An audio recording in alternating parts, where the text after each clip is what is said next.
Mi nombre es Marcelo Bertuccio. En este podcast nos ocupamos de la creatividad, de qué manera está al alcance de cualquier persona y cómo, a través de ella, podemos generar la revolución creativa. Hola, hoy te propongo que pensemos en la creatividad a partir de un capítulo de un libro de Abraham Maslow, o Abraham Maslow, un psicólogo estadounidense considerado uno de los fundadores de la tercera fuerza de la psicología humanista, que toma el concepto de autorrealización del psiquiatra Kurt Goldstein, a quien ya había mencionado en relación al término organismo y organísmico. Para Maslow, como para muchas de las figuras de la psicología humanística, el ser humano, diríamos hoy, él decía hombre, en las décadas del 40, 50, 60, la persona, el ser humano autorrealizado, es aquel que desarrolla todo su potencial y que a través del desarrollo y el despliegue de ese potencial alcanza lo que Rogers llama funcionamiento pleno, un estado de bienestar, de creatividad, de productividad, de relaciones constructivas, etc.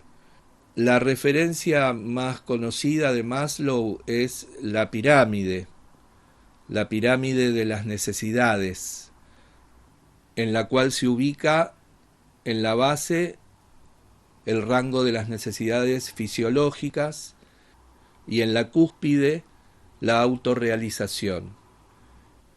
En el medio la seguridad, la afiliación, lo que tiene que ver con las relaciones, la amistad, el afecto, el sexo, el reconocimiento, tanto externo como el autorreconocimiento, y finalmente la autorrealización. Esta pirámide consta de 5 aspectos.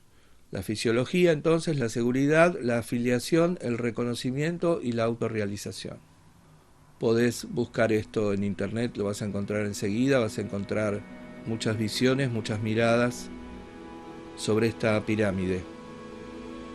Maslow se ocupa específicamente de la creatividad en algunos de sus trabajos, sobre todo en la personalidad creadora, que está grabado completo en mi canal de YouTube.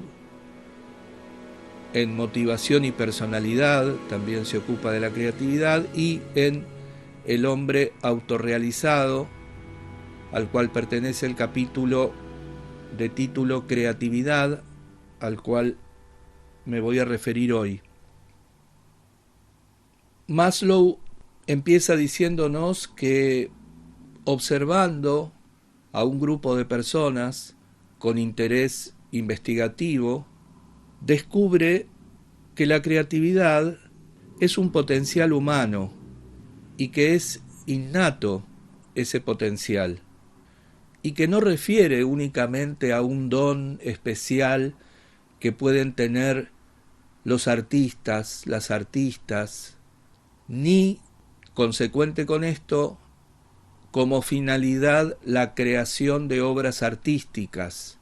La creatividad no está asociada indivisiblemente a la expresión artística. La expresión artística es uno de sus modos de expresión, pero no el único. Se puede ser creativo, creativa, sin asumir actividad artística alguna.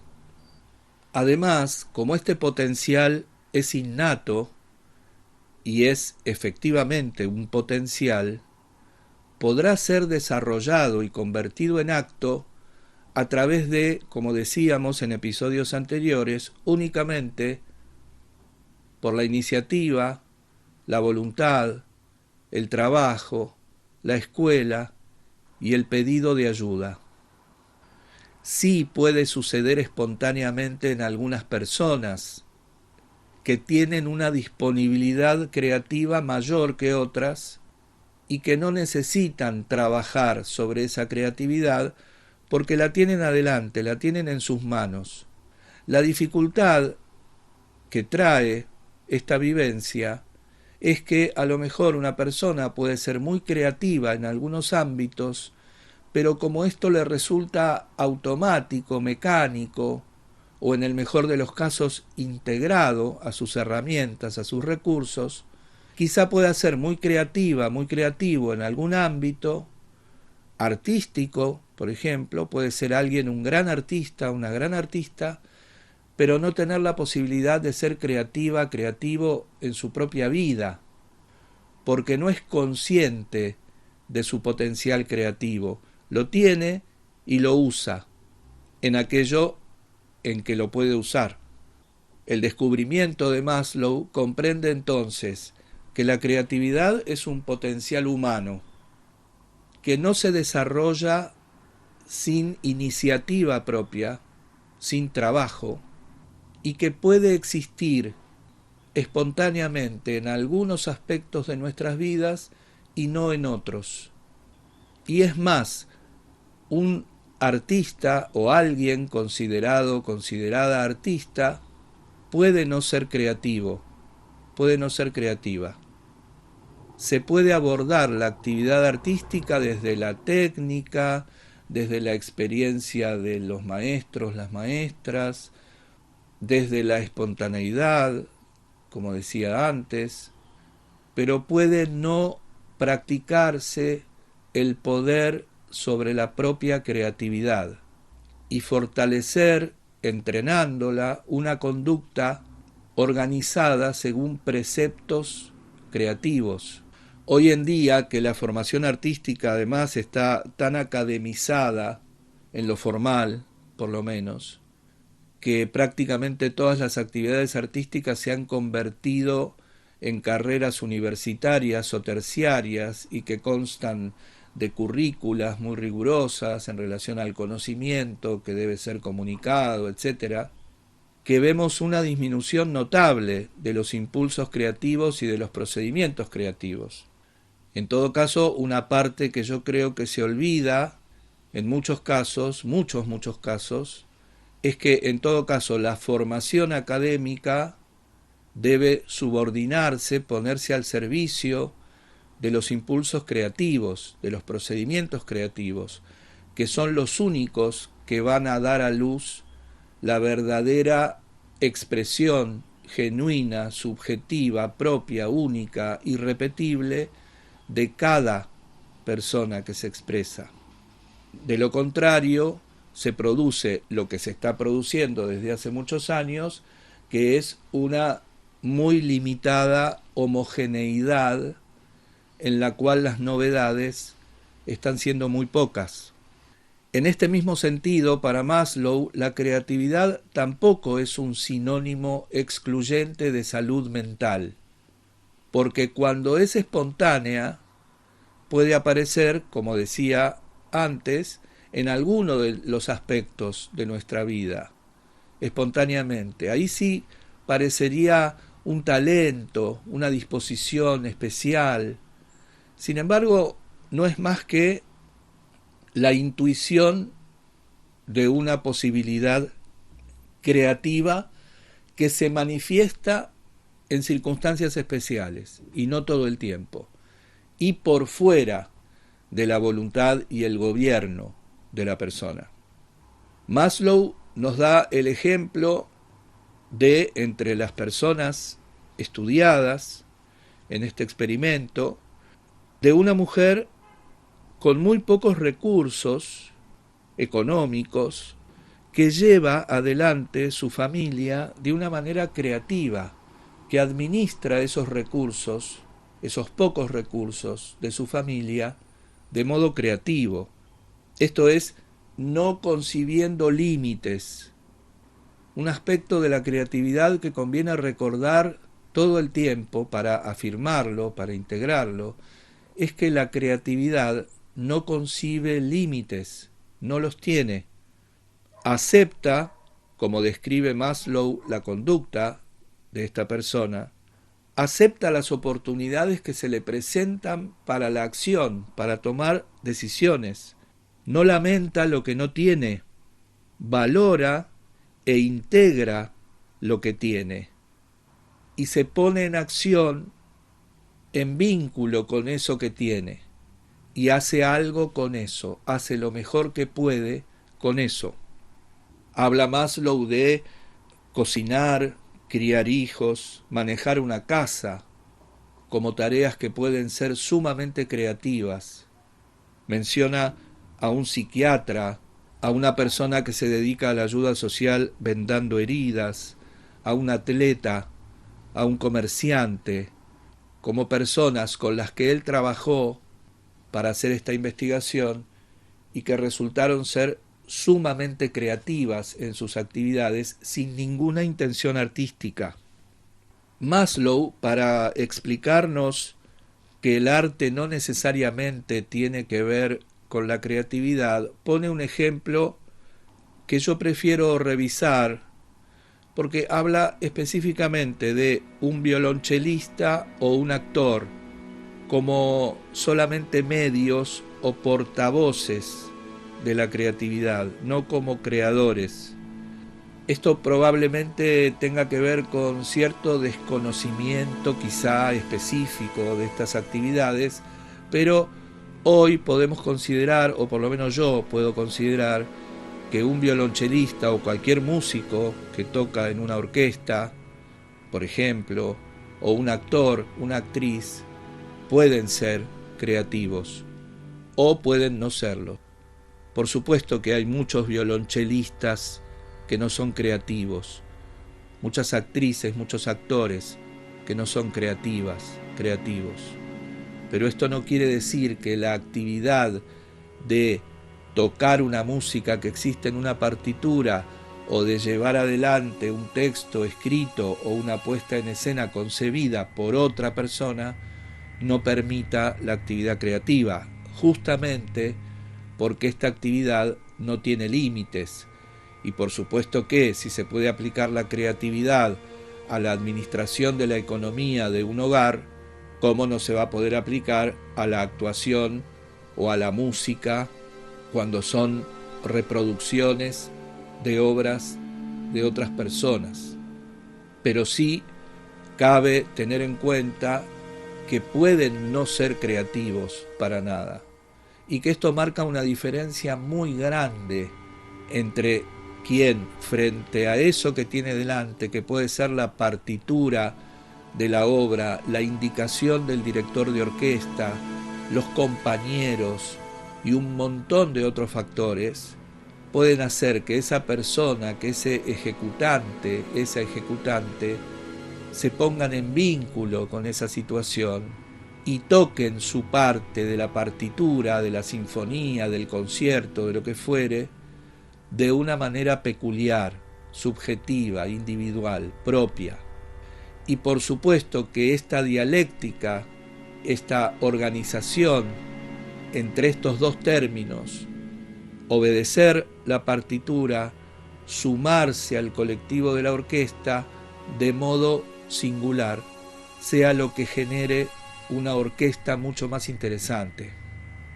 Pero claro, es una tensión dialéctica, o podríamos llamarla de muchas maneras, ya sabemos, según la disciplina desde que la enfoquemos, que va a estar en tensión y que va a dar a luz un modo específico de tocar, en este caso el violonchelo, en una sinfonía. Maslow, que tiene muchos puntos en común con Rogers, lo menciona en este capítulo a través de sus premisas de apertura a la experiencia y funcionamiento pleno. Nosotros, de alguna manera, nombrándolo o no, nos hemos referido a estos aspectos. En cuanto a la apertura a la experiencia, es algo que venimos pensando desde el principio de estos episodios y que está relacionado con la mirada completa, la percepción completa y compleja de la experiencia que se nos presenta. ¿Te acordás que hablamos del término experienciar, que de alguna manera inventa Rogers para referirse a esta vivencia? Experienciar todo lo que hay para experienciar. tanto fuera de mí como dentro de mí. También en relación a mí, necesito tener esa visión completa, compleja, para considerar que estoy abierto a esa experiencia que voy experienciando. Todo lo que hay, no solo lo que valoro, lo que me gusta, lo que me sirve, etc. Todo lo que no me gusta, lo que se me resiste, lo que rechazo, todo eso forma parte de mi experiencia. No existe experiencia posible en el mundo conocido o imaginable que no contenga también elementos, entre comillas, negativos. Por eso también pensábamos en una ocasión que cuando nosotros pretendemos exterminar esos elementos negativos, estamos quebrantando nuestra propia noción de realidad.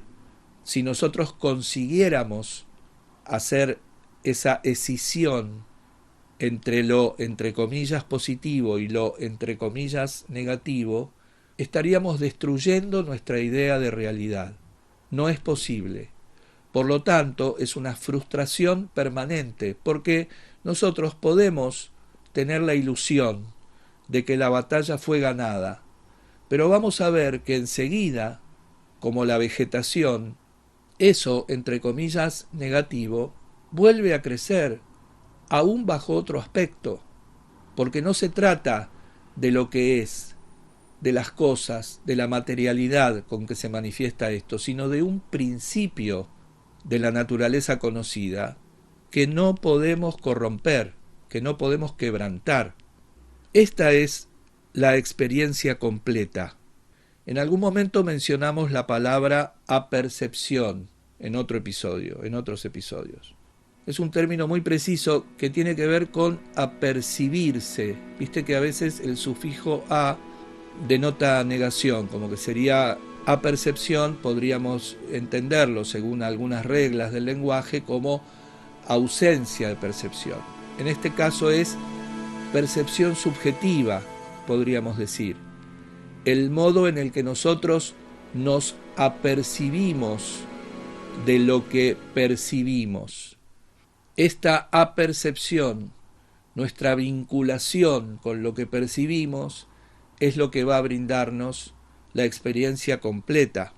Según Rogers, y esto también lo pensamos en el episodio anterior, en el que pensábamos en la ayuda creativa, es quien propone las tres actitudes que mencionamos en ese episodio, que para él son necesarias y suficientes para entablar una relación creativa, que también llama relación terapéutica, te acordarás, y que nos ayudan a vincularnos de modo recíproco, simétrico, horizontal, transformador, dialéctico, etc., con la experiencia. La aceptación incondicional, la empatía o la escucha empática y la transparencia, la autenticidad, la coherencia, la congruencia con nosotros mismos, con nosotras mismas. Cuando conseguimos esta apertura a la experiencia, los seres humanos alcanzamos lo que Rogers llama, y es el segundo concepto que menciona Maslow en este capítulo, al funcionamiento pleno, a un sistema coherente entre lo que pensamos, lo que sentimos y lo que expresamos, a la confianza en las propias decisiones, a la confianza en nosotros mismos, nosotras mismas, lo que la psicología llama el sí mismo o el self. La palabra self contiene cierta complejidad del término que es difícil mantener en la traducción como sí mismo o uno mismo, una misma. Podemos referirnos a este aspecto de nosotros como nuestro self. La libertad, la confianza en nosotros mismos que podemos encontrar en la administración de lo ajeno, de lo viejo y de lo falso, en lo que también pensamos anteriormente, en las expectativas y la influencia de los otros, en los cánones y los estatutos ya definidos, determinados, y en lo que falseamos, en el reemplazo de la máscara por la careta, cuando nos ocultamos, cuando pretendemos tergiversar lo que somos, cuando queremos dar una imagen que nosotros reconocemos como falsa de nosotros mismos, de nosotras mismas. Cuando nosotros conseguimos gobernar, administrar y tomar decisiones sobre esas influencias ajenas, viejas o falsas, estaríamos gozando de lo que Rogers llama funcionamiento pleno. Para Maslow, estas dos características, la apertura a la experiencia y el consecuente funcionamiento pleno, aparecen como requisitos excluyentes de las personas creativas, de las personas autorrealizadas, que pueden ser creativas aunque no se dediquen a la expresión artística. Esto redundaría en la percepción de la realidad verdadera, esa realidad que está conformada por opuestos a conciliar u opuestos conciliados, en el mejor de los casos, trascendencia de los dilemas, superación de las paradojas. Estas personas autorrealizadas, creativas, pueden ver lo fresco, lo concreto, lo puro, lo material, lo que se presenta, y abordar lo abstracto, lo conceptual, las creencias, lo intelectual. La persona autorrealizada y creativa, para Maslow, es más espontánea, más expresiva, tiene mayor capacidad de expresión, poder expresarse libremente, genuinamente, es una característica de la creatividad que a veces no se produce por sí misma, que hay que cultivarla, trabajarla. Estas personas, dice Maslow, no se reprimen, no le tienen miedo al ridículo, o por lo menos no un miedo paralizante al ridículo. Y lo vincula con la disposición del niño. Habíamos hablado del niño en relación a las 3 transformaciones del espíritu de Nietzsche, ¿te acordás? El niño no es víctima de estereotipos, ni de tópicos, ni de clichés o clichés. La persona autorrealizada, la persona creativa, de alguna manera libera esos estereotipos y esos tópicos retroactivamente, se libera de estos estereotipos y estos tópicos. No se deja tentar por las anticipaciones, por las inferencias. No se preocupa de lo que debería haber en su percepción de la realidad, ni de lo que quizá haya, ni de lo que siempre hubo, sino de su propia experiencia presente y en ese lugar de lo que hay, justamente de su propia apercepción de lo que hay. Konstantin Stanislavski, el gran maestro de actores, quien investigó por primera vez de modo sistemático, regular y complejo el problema de la actuación, de cómo los actores, las actrices pueden imitar a las personas reales para crearlas en un universo imaginario, en universos poéticos. También acude al niño para hablar de la apertura a la experiencia, imprescindible para una actriz, un actor, a pesar de que no la menciona de esta manera, por supuesto, y en términos históricos Stanislavski existe bastante antes que Rogers, al describir la situación de un niño que está jugando con una rama como si fuese una espada.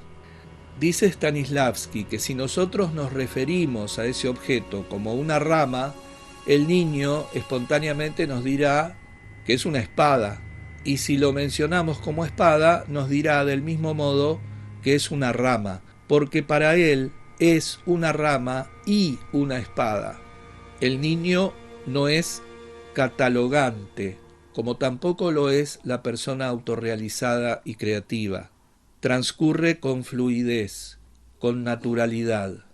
Estas personas, dice Maslow, pueden vincularse fluidamente con lo desconocido, no sucumben al impulso mecánico de organizarlo, dicotomizarlo, esto es, comprenderlo en dos polos opuestos inconciliables. No necesitan seguridad, certidumbre, claridad, orden de manera catastrófica, dice Maslow, como si fuese imprescindible, esto es, como si fuese una necesidad vital permanente, la seguridad, la certidumbre, la claridad, el orden. Pueden abandonarse al caos, a la anarquía, a la indefinición cuando es pertinente, justamente aceptando la experiencia. Las crisis no les generan más angustia que estímulo. Por supuesto que las crisis son angustiantes, pero también son estímulo para aprendizaje, para crecimiento, para transformación, para descubrimiento, para revelación. Las personas autorrealizadas y creativas se enfocan más en el aspecto positivo de la crisis, aunque no desoyen el otro, aunque no lo niegan, no lo tergiversan, también lo aceptan. Ves que la crisis no es desgracia u oportunidad, es las dos cosas. Es una desgracia que es una oportunidad que es una desgracia. La reflexión, lo que piensan, la emoción, lo que sienten, y la acción, lo que expresan, lo que hacen, lo que dicen, están organizadas en un sistema autorregulado. Esto es, un sistema que requiere únicamente de lo que piensa, de lo que siente y de lo que expresa la propia persona, que no es gobernada por factores externos que decidan lo que tiene que pensar, lo que tiene que sentir y lo que tiene que expresar. En este sentido, no tienen necesidad de esconderse de los demás, porque tampoco la tienen de esconderse de sí mismos, de sí mismas. No se rechazan a sí mismas, a sí mismos. Entonces esto los protege de falsear lo que sienten o lo que piensan, en lo que expresan. Evita que la expresión sea usada no justamente para expresar lo que se siente y lo que se piensa, sino para encubrirlo, para negarlo, para tergiversarlo. La adaptación al mundo presente supone indeclinablemente una división de la persona. Lo vimos, lo pensamos en el episodio pasado cuando hablamos de sabiduría organísmica. Mucho de nuestro interior empieza a resultar peligroso cuando empezamos a vivir en comunidad, cuando empezamos a salirnos de nosotras, de nosotros, y los demás, lo demás, empieza a tener influencia sobre la construcción de nuestro self, de nuestro sí mismo. Al reprimir eso que podría ser peligroso, eso que se concibe como peligroso, también nos separamos de lo bueno que hay ahí en eso peligroso. Ya sabemos, algo que puede ser peligroso también seguramente entraña algún beneficio. Cuando nosotros renunciamos a lo peligroso, lo mandamos al calabozo, al patio de atrás, a una zona donde no lo veamos, donde no tengamos conciencia de su existencia, estaremos reprimiendo gran parte de nuestra capacidad de imaginación y de intuición, muy vinculadas a la conducta creativa. Estas personas, dice Maslow, pueden resolver una dicotomía, un dilema, conciliar una paradoja, como lo decía antes, en una unidad más alta, por sobre el péndulo. ¿Te acordás?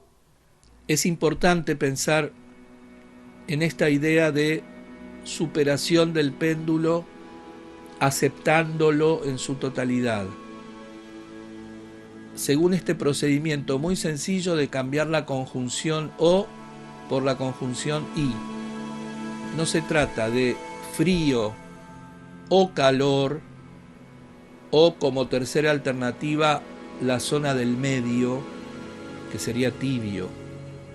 La aceptación de la experiencia, la superación real de esa dicotomía, de esa paradoja que nos plantea el péndulo a través del principio de vibración de la filosofía hermética, quizá te acuerdes, es la totalidad de eso. Es el frío y el calor y lo tibio. Todo eso es la realidad. Te pido disculpas si te resulta reiterativo, pero estoy convencido de que no conviene dar nada por obvio, por hecho, por sabido, por descontado, y que vale la pena seguir revisando, porque nuestras conductas empiezan a modificarse a partir de que integramos nuevos recursos.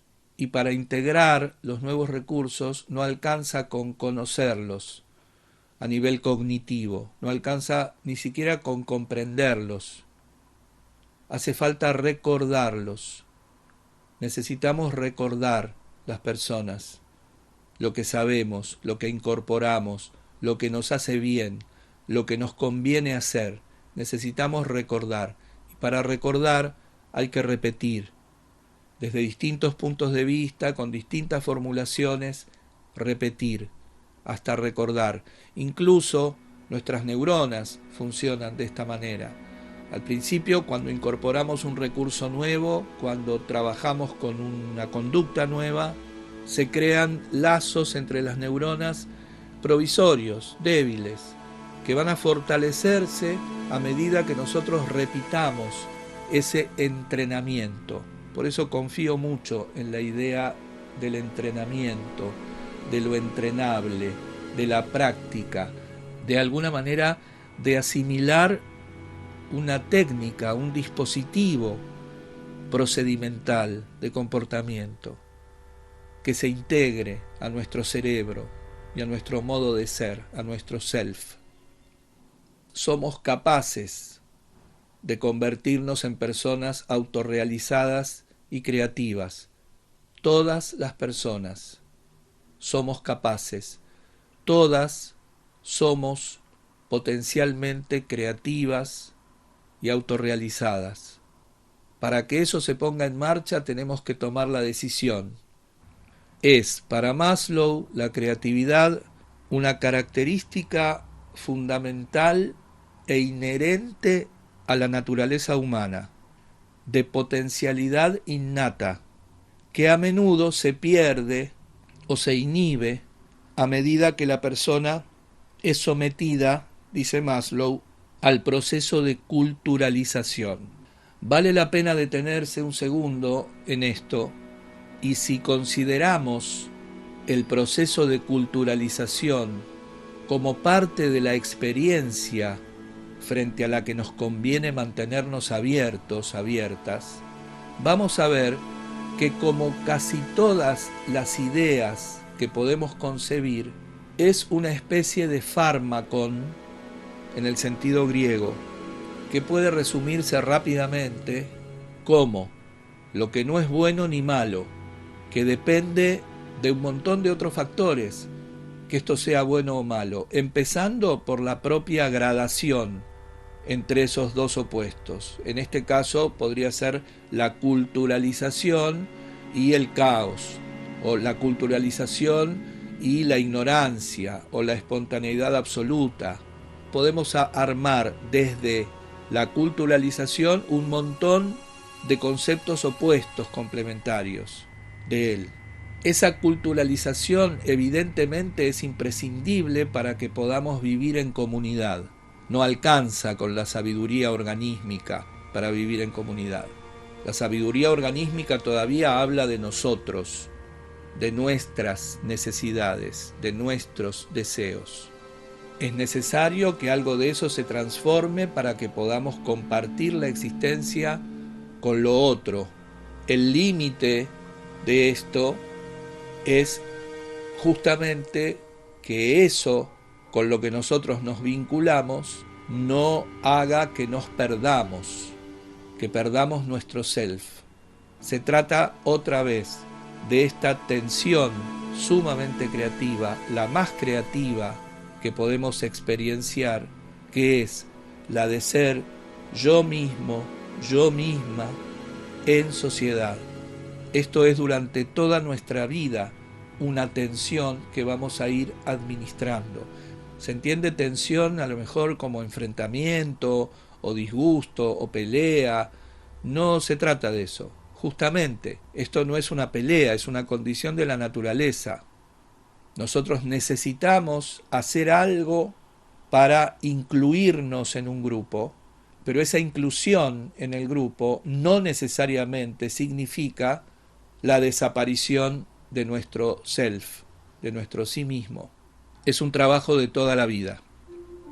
Es como si la creatividad, dice Maslow, de la persona autorrealizada, no necesariamente del artista, fuera casi un sinónimo, un aspecto sine qua non o una característica definitoria de humanidad esencial.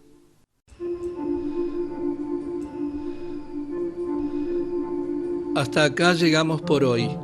Te agradezco mucho que me hayas escuchado y espero que tengas ganas de hacerlo la próxima vez.